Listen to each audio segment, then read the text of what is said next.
any country, no matter what country you're talking about. Nobody's done numbers like that. So thank you all for being here. Do you want to have a couple of questions? Yeah, please. Mr. President, one on this, if I could, and one on China, if I may. Okay. First on this, could you have brought these pharmaceutical companies to the table without that 100% tariff that you imposed?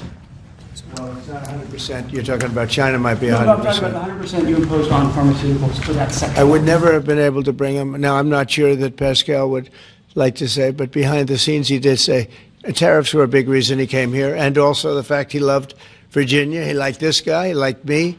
I think the November 5th election was a very important date.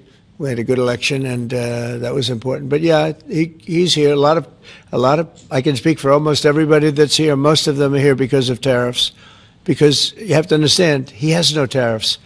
If you build in this country, there are no tariffs. So. I want to ask you about China, if I could. Just want to confirm: have you canceled your meeting with President Xi? And no, I haven't canceled, but I don't know that we're going to have it. But I'm going to be there regardless, so I would assume we might have it. But you know, they hit the world with something that really is not anything that people are going to do, and it was shocking. I can tell you, Howard and I and Todd, we all Scott, we were all speaking about it before, and we said, where did that come from? It was just. That was out of the blue, right? Out of the blue, they came up with this whole import-export concept, and nobody knew anything about it. So. If they roll back their export controls, the new announcement, would you roll back? Look, we're going to have to see what happens. That's why I made it November 1st. We'll see what happens. Yeah. Mr. President, the last time, Mr. President. Go ahead, please. What else besides software could be on the table in terms of export controls? A lot more. I mean, you have a lot more. We have airplanes. We have airplane parts. You remember that from last time.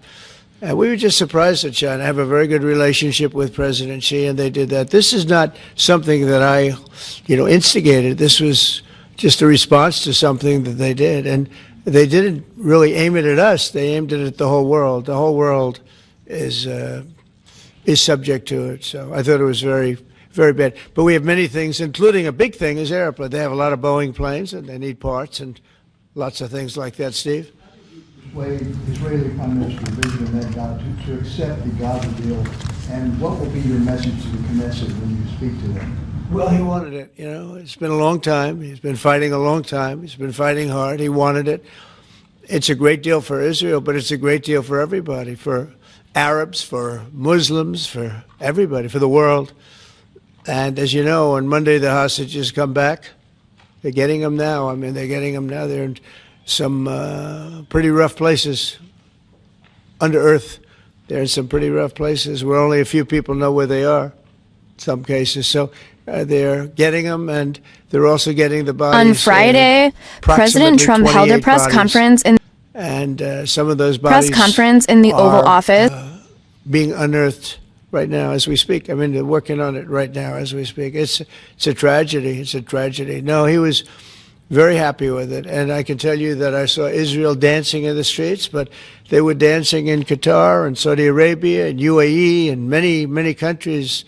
I saw Egypt. They were dancing. I'll be going to Israel. I'll be speaking at the Knesset, I think, early on. And then I'm also going to Egypt. They were terrific. On Friday, President Trump held a press conference in the Oval Office, marking a significant moment as he addressed the nation directly from the heart of the White House. This move underscores the importance of the issues at hand, showing a willingness to communicate transparently on key national concerns. During the press conference, President Trump provided updates on key issues if known, for example, economic plans, foreign policy, or other major topics, aiming to reassure the public and outline next steps. Such direct communication from the Oval Office is often used to convey urgency and authority, signaling that the administration is actively engaged in tackling pressing matters. As the story develops, we'll continue to monitor the impact of these announcements